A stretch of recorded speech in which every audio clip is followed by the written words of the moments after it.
President Lincoln said, in the end, it's not the years in your life that count, it's the life in your years. Coming before you shortly will be our leader of National Institute of Food and Agriculture, who will challenge us to imagine and embrace the future. Dr. Sonny Ramaswamy was appointed by President Barack Obama to serve as director of USDA's NIFA on May 7, 2012. Sonny, as he's affectionately called by the system, is a person who, for those of us who attended any concert, there's always a hype person that comes before the main event. That person's job is to get you ready for the main act, to bake the top performer, the main draw. In this case, Sonny Ramaswamy does not need a hype man. He brings all of that hype as soon as he walks in the door. If you've ever heard him, seen him, his mannerism, he's a ball of energy. So you can read the bio in the program. I've said what I said. I now bring before you the director of the National Institute of Food and Agriculture, Dr. Sonny Ramaswamy. Thank you. Thank you, brother. Thanks, man. Appreciate it, brother. Woo! Wow. I'm going to have to live up to that hype now.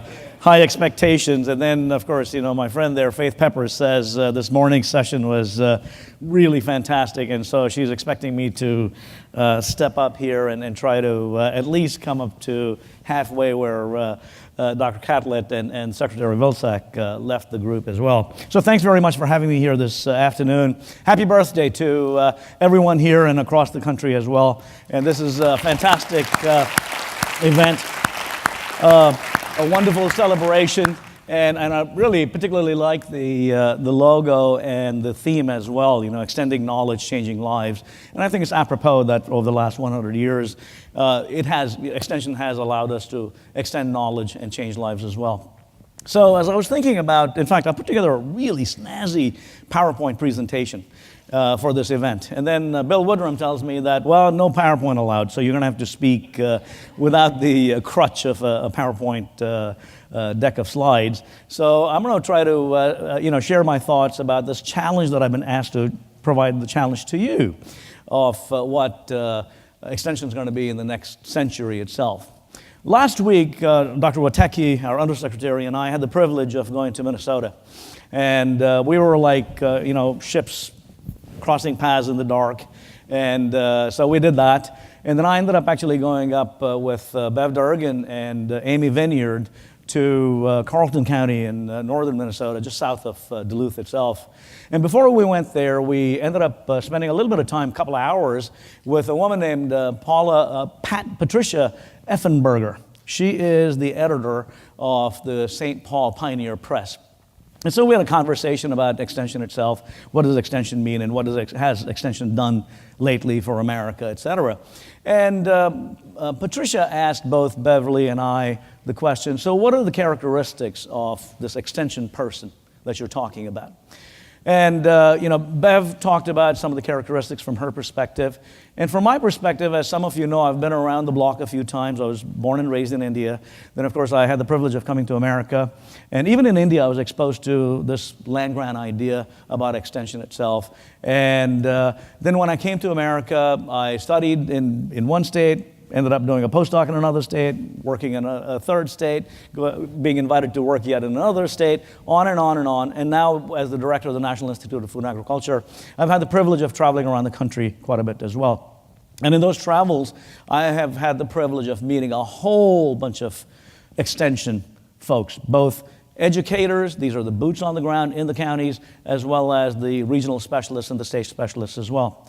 So when I'm thinking of these characteristics that I was describing to Patricia Effenberger, I was thinking of all the people that I've interacted with over the last many, many years. And so I said, extension people, to me, they're passionate, they're trustworthy, they are empathetic, they're knowledgeable, and they're able to take really complex ideas and translate that into information that anybody can use.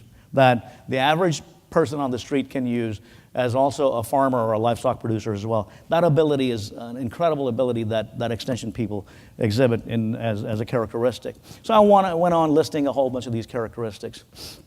And then as I was listing these characteristics, I was thinking I had this mental image of the people that I had interacted with as extension specialists and extension educators as well. And these are people like Mario Magana. Scott Reed, who's from Oregon State University, knows Mario Magana really well. He is a young man that works with changing the lives of young people through 4-H. Amazing stories that you can hear when you talk to Mario Magana, particularly the kids that he works with in 4-H itself. That's part of extension for me. Another one is Calvin, is sitting in the back there, Dennis Calvin, and he and I know a guy, the late Randy Higgins. He reminds me of the characteristics of extension itself, this passion, this trustworthiness, the ability to translate really intensely difficult concepts and translate that and deliver to the end users as well. Along with that, I had the privilege going again with Bev Durgan and Amy Vineyard, as I said, up north, and in Carleton County, had the privilege of interacting with some extension agents out there. These are Lori Hendrickson, who, during the last flood that they had in Minnesota, she was able to help them develop knowledge about their financial well-being. And then I had the privilege of interacting with Rebecca Meyer, who is working with 4-H kids, particularly on Indian reservations. I had the privilege of interacting with John Bennett and Nate Meyer and others as well. All of these people, in fact, when Lori Hendrickson and Rebecca and the others are talking about what they did with kids, with families, etc., I got a lump in my throat. And in fact, when you hear these extension professionals that talk about the kinds of things that they end up doing in the communities that they live in, every time I hear that, I get a lump in my throat. And that's what extension is all about for me. And I think that really depicts the kind of enterprise it's been for the last 100 years. And when you think about these folks, whether it's the Mario Magañas or, oh, by the way, Marion Simon is another person that comes to mind as well. She's from Kentucky State University. In fact, the work that she and her colleagues have undertaken in working with small farmers, limited resource farmers, that work was recognized by the Secretary of Agriculture last year with an award for the work that they're doing as well. So all of these individuals, what they do is they call upon all of the resources, mental and other resources that they can bring to bear, whether it is having a farmer field school, a field day, or utilizing MOOCs, these massively open online courses, and everything in between. That's the ability that our extension colleagues have. That demonstrates to me this last 100 years of the type of effort that's gone on in this amazing enterprise that truly in my mind has allowed America to be globally preeminent in all spheres of life, not just in the food and agricultural enterprise, but in all spheres of life as well. That's what extension means to me. Okay? So now, as we look, that's the last 100 years. Now, as we project out to the next 100 years, as we're thinking about that, what's the context in which we are going to undertake this? So one of those contexts for me is what I like to call as the new economy. And so if I were to ask the group that's assembled here, what does the new economy mean to you? It's probably like the definition of pornography. You know it when you see it. So I'm going to go ahead and ask you, what does new economy mean? I'm going to ask my boss here, the undersecretary, Dr. Watecki, what would the words new economy mean to you? Data, resilience. Okay. Information systems, big data, resilience. All right. Clarence, what about you? Innovation. Okay. Merrill Broussard, I see you up there. What do you think? New economy. Convergence. All right. Chuck Hibbard. New opportunities. Okay. Lisa Loxman, I see you there. Sustainability. Okay. And Debbie Shealy.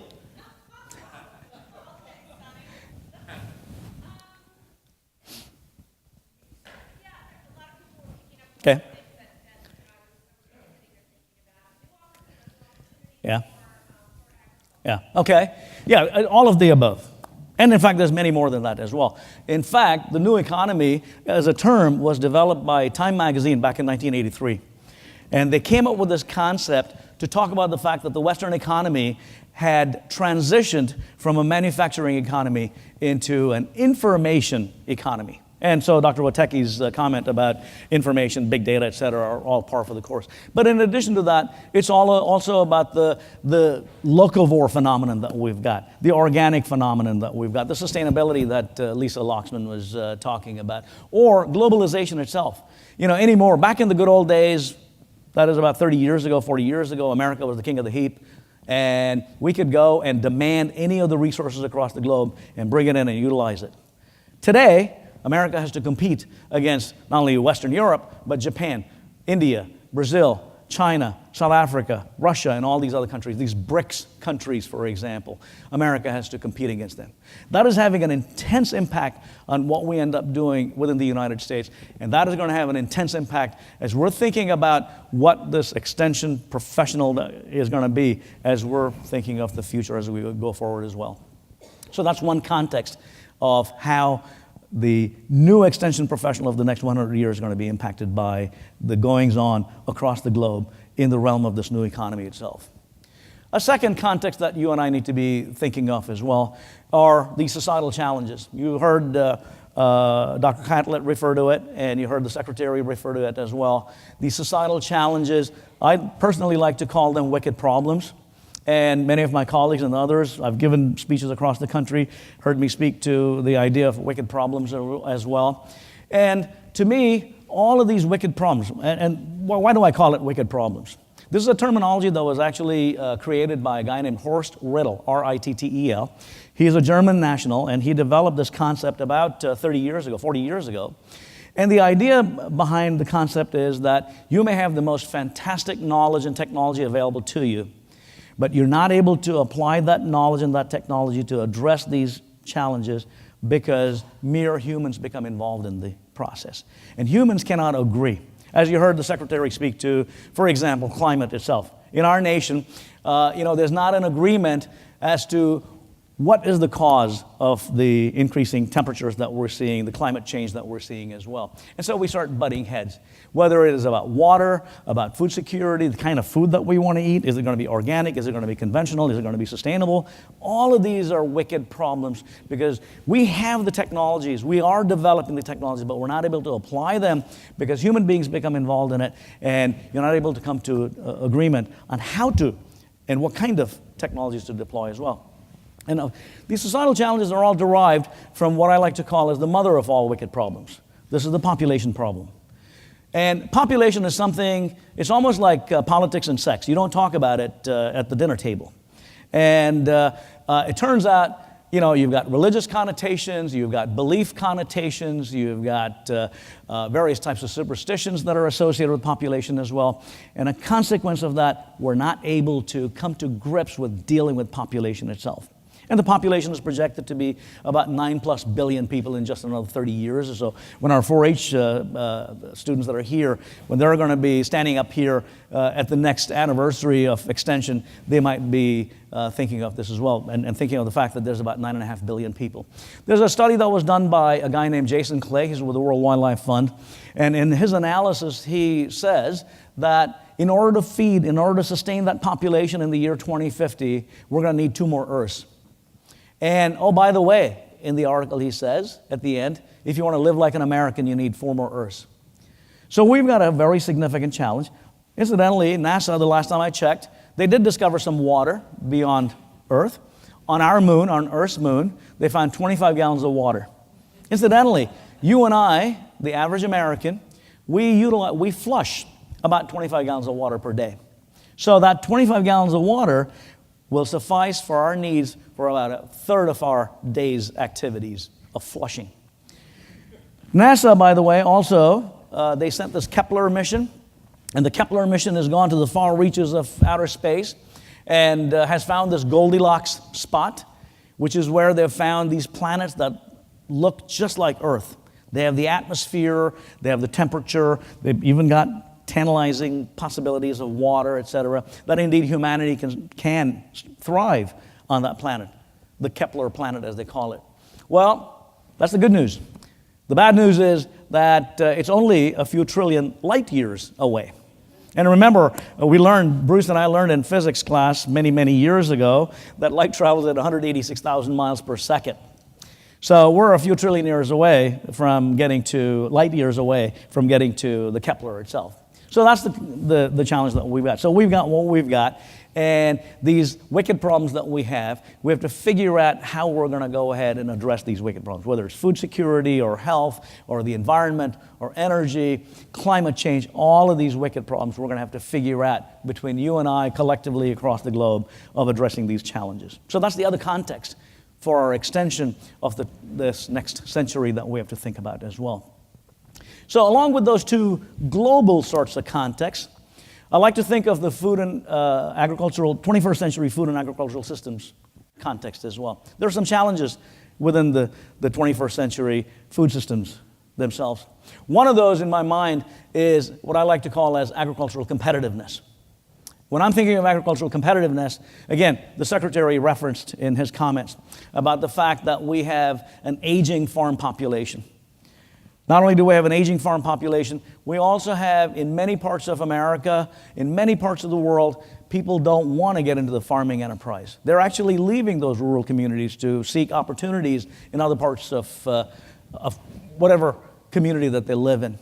And a consequence is that you and I, as researchers, as scientists, as the people that translate that knowledge and deliver it to the end users, i.e. the farmers and livestock producers, we have to be mindful that we have to figure out ways to make it competitive, that enterprise competitive, so that it can indeed attract young people to want to go into the food production business, as it were. So what kind of research do we undertake? What kind of education do we offer? These are the sorts of things that we need to be considering in the context of this agricultural competitiveness 21st century challenge that we've got to think of, that an extension professional needs to be thinking of as well. A second challenge is the ecological footprint. By the ecological footprint, what I'm talking about is the diminishing land and water resources that we've got.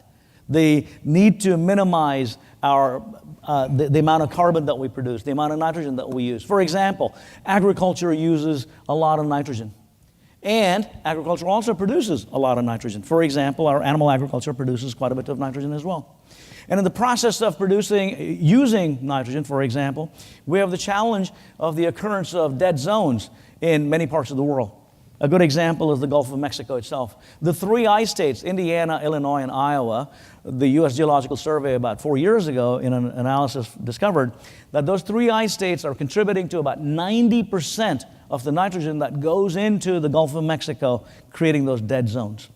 Okay? That's one piece of it. So what is this extension professional going to do about making sure that there's not all that nitrogen that's going to go down, literally going down the drain and going to the Gulf of Mexico as well?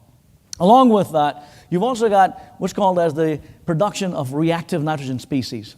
These reactive nitrogen species, as the name suggests, they're either positively charged or negatively charged, and they end up reacting with what are called as volatile organic compounds in the atmosphere. A consequence of the reaction is the production of ozone. Not the ozone on the North Pole and South Pole that we were thinking of above the North and South Pole. A few years ago, we were talking about the hole in the ozone layer that could cause more cancers, for example. I'm talking about ozone on the Earth's surface. And this ozone is contributing to asthma, higher levels of asthma in young people, in children, in older people as well. A consequence of that is higher levels of health issues and death in older populations and in very young populations as well. So what is the role of agriculture in this? What's the role of extension in making sure that we're going to mitigate this ecological footprint that we've got? A third of these food system challenges is the bioeconomy itself. And when I'm thinking of the bioeconomy, again, the Secretary was referencing it in his comments as well. Not just the production of ethanol. Ethanol, humanity has known about ethanol. In fact, even before we invented agriculture 10 or 15,000 years ago, we've known about ethanol. And what I'm talking about is what's the possible in that green leaf material that we're tantalizingly close to be able to use as the chemical feedstocks, as the Secretary suggested, to drive the DuPonts and the Dow Chemicals and other companies as well. That allows our communities, rural communities where a lot of the farming takes place, for them to partake of this American dream, to take these renewable agricultural and forestry commodities and add value to that rather than being sold as commodities, as the Secretary reminded as well. That's the third of these challenges.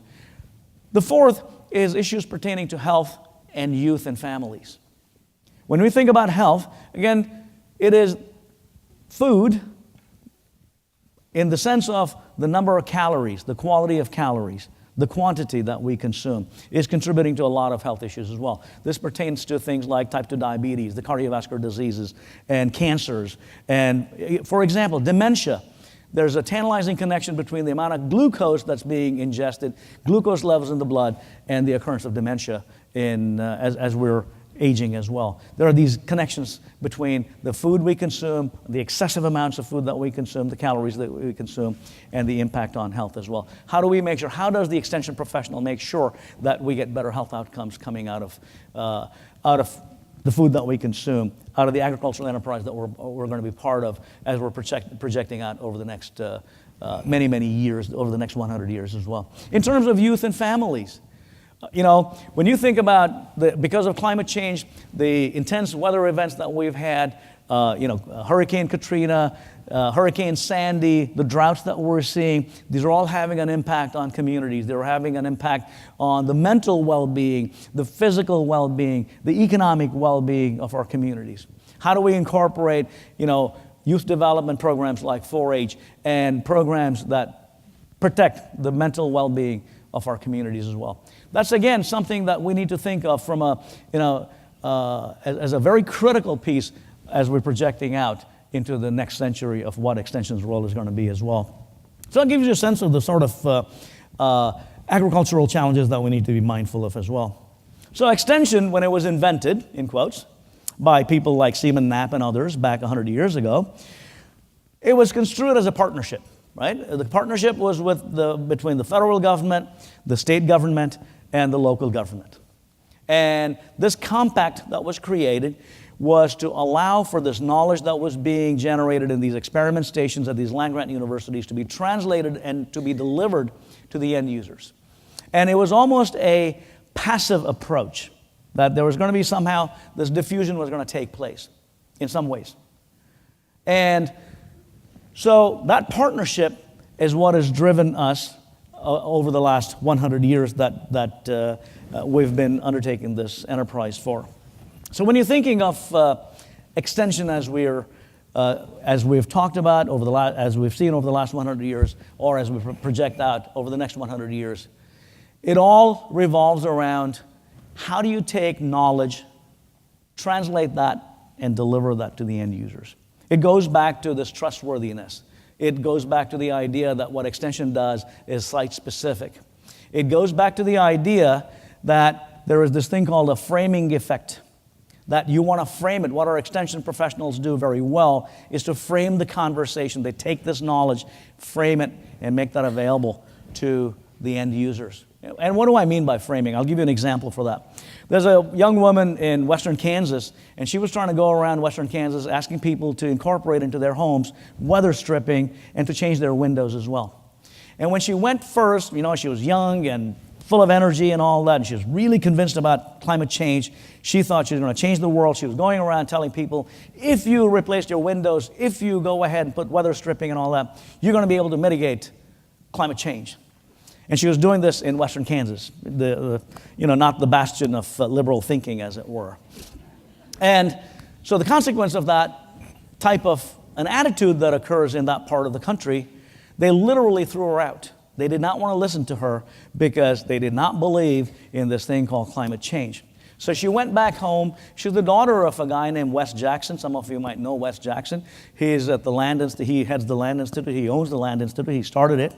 And he talked to Wes Jackson, and then, after thinking about it, she went back, and she now started presenting the same idea about weather stripping and changing the windows, and now she started pointing to their pocketbook and saying that if you were to do this, in your pocketbook, you're going to see a few more dollars next month, and the month after that, and the month after that. So it's going to be savings in your pocketbook. So suddenly, she framed the conversation as one of the immediacy of savings versus some nebulous thing about climate change that I can't see, I can't get my head wrapped around it. It may happen in my lifetime or maybe in my grandchild's lifetime or something like that. So the framing of the conversation becomes a very critical piece of it. A second component to this is what I like to call as the signal-to-noise ratio. There's a lot of noise. Everybody's trying to sell something. There's for-profits, non-profits, non-governmental, educational, on and on and on. Information is being sold, is made available for free. And so how does the extension professional in the next century make sure that the signal that they're providing, the information that they're providing, stands above all this noise that occurs as well, the signal-to-noise ratio? And that's a very critical piece of thinking about this next century of how we do what we do, of delivering this information. Yet another piece of this is, everybody has a social media presence, right? I mean, I tweet, Bruce tweets, Doug tweets, everybody's tweeting here. And I like to say that sometimes there are so many people that are tweeting, there's a number of twits running around tweeting as well. We don't know what this tweeting is all about, right? And Bruce, I think, has about 3,000 followers. How many followers you got? 2,000 followers, okay? And so they go ahead and read those tweets, and they may retweet it, right? The question that has not been asked is, it may have been retweeted 30,000 times, for example. So the question that's not been answered is, in the extension context, remember where we come from, it is evidence-based, right? Extension is all about evidence-based. You got to evaluate that indeed these tweets that you're doing, your Facebook presence, your LinkedIn presence, your Shazam presence, and all that are having an impact. So I don't know if Bruce has had somebody go and look at those 30,000 tweet followers or 2,000 tweet followers that retweeted. What happened to those tweets? There might be a link that he's provided on a particular discovery that's been made. Did they actually click on that link and access that information and read that further? It's easily done, by the way. The technology that we've got is easily done. We're not doing that. I've not heard of anybody that has a social media presence that is actually following up on tweeting. Is it having an impact? And you would want, as an extension professional, you would want what you're putting out there to have an impact as well. Well, guess what has happened today? There was a study that was undertaken by people at Tufts University. And they have discovered, they undertook an analysis of people that have been on the internet, et cetera, for the last ever since the internet was invented, starting in the mid-1960s, but really as we call it as internet, remember Al Gore claimed that he had invented it as well back a few years ago, about 2 decades ago. Since that time, these researchers have discovered that what has occurred is what they call as digital circuitry that's occurred in the brains of people that get on the internet. Humans, in the decision-making process that we're involved in, accessing information, we're nonlinear. You may read a whole bunch, then you may go to someplace else, you read something else, and you incorporate all of that into your decision-making process. That's how humans make decisions. But this digital circuitry that is occurring in humans, just in the last 20 years or so, as a result of getting on the internet, is resulting in people becoming very linear. So again, Faith Peppers, when she goes on Google and she's, looking for some stuff on Google, she types in a few words. Oh, by the way, Google also autofills. It's pretty scary. And she goes ahead and gets that. She gets the link. She clicks on that link, and she reads 1 or 2 sentences, maybe 1 or 2 words, and then she clicks on another link. And then she goes to another link. She may read 1 or 2 sentences, go to another link, another link, another link. So what's happening is that her reading style has become very linear. And so the decision-making process is now also impacted by this linearity in seeking information. So this study that was done by Tufts University, they looked at the MRI scans of people that have this sort of a digital circuitry versus the ones that don't have a digital circuitry. That is, people that are on the internet constantly versus people that have never been on the internet. And there are differences in of how the brain lights up in different parts of the brains of these 2 sets of individuals as well. So there's this thing called digital circuitry. Okay? And in fact, another terminology that's been used is what we got is the creation of Twitter brains. So people are utilizing 144 characters or less to make decisions on very complex challenges. These 21st century wicked problems that we've got. Of climate change. How do you explain to somebody that climate change is happening when all they can do is access 144 characters? Think about it. As an extension professional, how are you going to do that in this context of this Twitter brain?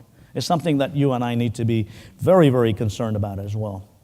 So we have the Twitter brains, we got the digital circuitry, we got all this going on, and then we're going to overlay on top of it these wicked problems, these societal challenges, these 21st century food system challenges and things like that too. How do you deal with in the context if you're the extension professional of this next century itself?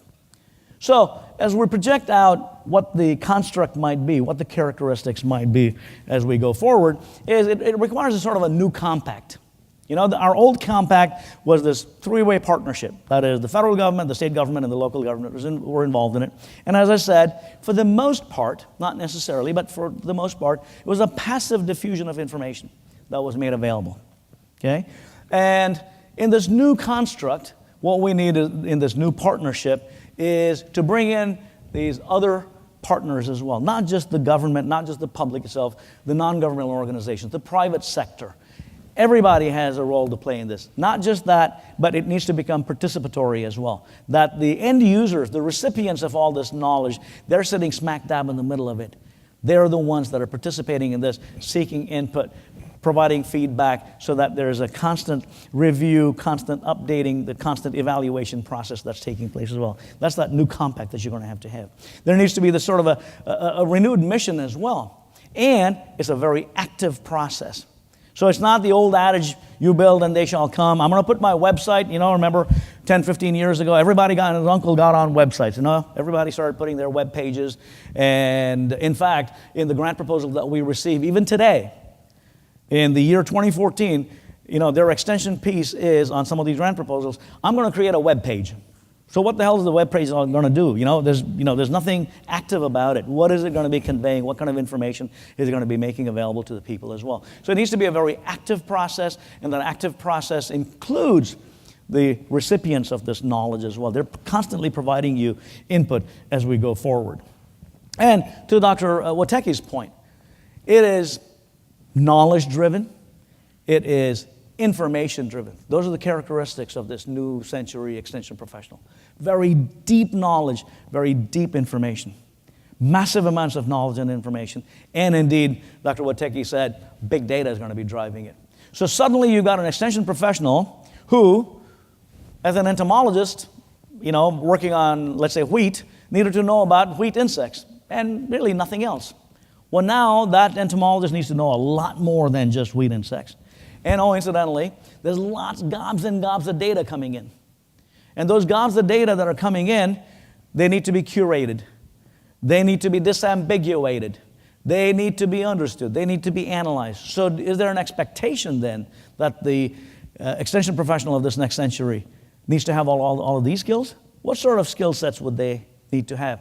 Chuck Hibbard and others, developed skill sets for and characteristics of the skills needed for the 21st century extension professional. And really, it's impossible for any individual to be all of this, have technical knowledge in the subjects that your disciplines that you're in addition to this knowledge about data and how to access it, how to disambiguate it, how to analyze it, and things like that as well. This is a very significant challenge that we've got as we're thinking about the training that we offer. How do we do this? So what we end up doing in this context with these extension professionals is to start crowdsourcing. And the crowdsourcing piece of it, we've got exquisite examples of that. Wikipedia is one of the crowdsourcing examples that you and I have. But in addition to that, Extension invented this thing called e-extension, just about less than a decade ago. And it is a great example of bringing to bear knowledge from multiple sources. In fact, there are these communities of practice that have been created, whether it's on honeybee health or on horses or organic production systems or whatever else that you've got. These communities of practice literally bring together not just that local individual that's addressing that problem, but really from around the country, maybe even from around the world, that is all being drawn in. And that crowdsourcing is going to be the norm. And the ability to access information on the fly, particularly using your smartphone or whatever else that you've got as well, on the fly, being able to process it, being able to incorporate it, is what's going to end up happening. What else does the extension professional of the next century have to be thinking of? And our land-grant communities and other researchers need to be developing as well. Google Glasses. I don't know if any one of you has actually put on these Google Glasses. And in it, you can have what's called a shared experiences. Okay? So I might give the Google Glasses to Bruce McFerrin as he's traveling around, and he experiences all the things that he's seeing. He responds to them, and then he can hand those glasses to me, and I experience them, and I can see how did he handle the situation that it was in. He's an entomologist, by the way, like I am. So in dealing with the insect problems that he was dealing with as well in Ohio, for example. So how do we co-opt that technology into what we do in this next century of extension? Is anybody, I've not heard of a single individual in the extension world, and extension folks are really at the leading edge of the cutting edge in adopting technologies. Maybe I'm wrong, but I've not heard anybody in the land-grant system in Cooperative Extension Service that's actually taken these Google Glasses and incorporated them into what they do. Oculus is another company that Facebook, for example, just purchased. Does the same thing. It's all about shared experiences. These wearable technologies that are coming along with Google Glasses and things like that, that certainly need to be incorporated into what we're thinking of as we're wanting to deliver information. And yet another piece of this challenge that we've got as we're thinking about the extension of the next century is competition. Competition coming from certified crop advisors. Competition coming from, the corporates have in-house extension people. In fact, there are some, there's crop consultants that are running around as well. And so in some quarters, they say, well, you don't need extension anymore. We got all these certified crop advisors. We got these consultants running around. Well, guess where they're getting their knowledge from, their information from? It is from these extension professionals that are actually undertaking the applied research and developing the knowledge, translating that knowledge, and making that available as well. So it's not so much that you and I should be concerned that there's this competition, as much as in this new compact, in this new partnership, we bring them in as well. Because they're going to be coming to us to seek that information, that knowledge from us, and we work with them so that there's a seamless approach to, at the end of the day, it's the outcomes that we're interested in. And we need to be very outcomes driven. And that's the hallmark of extension, is that it is very outcomes driven. In addition to the certified crop advisors and all that, there are these things called like Digital Green. I don't know if anyone of you has been on Digital Green's website. Just Google Digital Green or digitalgreen.com and check it out. Two young guys from Harvard University created this. It's the Facebook for farmers, as they call it. And what they're doing is shared experiences. They're going around, they're undertaking deep conversations with farmers and recording all of that and making that available on Digital Green. In addition to that, you've got things like iCow. There's a woman, Ms. Wambugo, in Kenya, for example. She uses very simple cell phone technology to provide information to a bunch of dairy cow owners. Information on estrus, information on feed costs, information on markets for milk, etc. And so trying to bring in that sort of information-based approaches and not worry that, you got Digital Green, they're going to eat my lunch, or worry that some, crop consultant's going to eat my lunch or whatever. I think we really need to start thinking about how do we co-opt all of that, incorporate that into what we do. Indeed, if you look at the history of the technologies that have been adopted, right from the time, lantern slides were invented, to radio, to television, to movies, to the internet, to distance diagnostics and things like that. Extension folks have been literally at the leading edge of the cutting edge itself. So rather than saying that, woe is me, it's over for me, we don't need extension anymore, I think these challenges that I was referring to earlier, these societal challenges, these wicked problems and all that, requires extension much, much more than it's ever been needed before as we think of going forward. So the one thing that keeps extension really absolutely positively needed, even as we project out 100 years, 200 years, 500 years, et cetera, is the one thing that Dr. Catlett referred to in the very last comments that he made about a gentleman named Reek who wrote this book about 4-H and talked about the human interface. The one hallmark of extension, despite all of the technologies that are available that extension folks have been incorporating, and I referred to as well that we might ought to be thinking of incorporating, is that human interface, that empathy, that trust. Those are the things that drive what extension is all about. So as we project out into the 21st century, 100 years from now, the year 2114, when there are others standing here and talking about the second 100 years, you've got an opportunity to make sure that extension remains relevant, because extension professionals incorporate all of the technologies that are coming along at the end of the day to ensure better outcomes for the people that they're working with as well. With that, I want to thank you very much for having given me the opportunity to share some thoughts. And happy birthday. Can we answer any questions? Sure. Does anybody have any questions for Dr. Ramaswamy?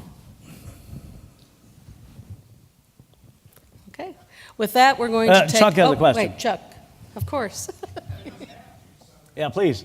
So, more and more we're talking about co-discovery, co-learning, those kinds of Yeah. engaged kinds of extension models that can change the way we share information and the way a group of people actually create new knowledge or new solutions or new practices.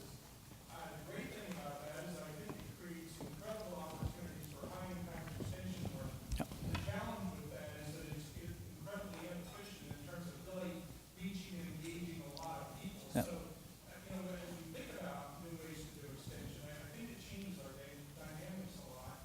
And in some cases, maybe more focuses the work that we do with a narrower group of people. Yeah, and agreed. I mean, it's not that, in all situations, with every context that you're in, you're going to have to bring everybody in to, figure this out. You're creating these sandboxes, as it were. It's all context-driven, right? Depending on the problem that you're trying to address, you bring in the relevant partners into play. And so those partners will wax and wane. The current system that we've got of federal, state, and local government is not going to work anymore, because there's just not the wherewithal to be able to do that. You have to bring in these other partners as well. And those partners are going to vary depending on the context in which the problem that we're trying to address. So it's problem defined. All right, with that, we're going to take a short break, try to be back here at 2:15 so that we have our capstone address and then our stakeholder panel. And so 2:15, be back in your seats, please. Thanks.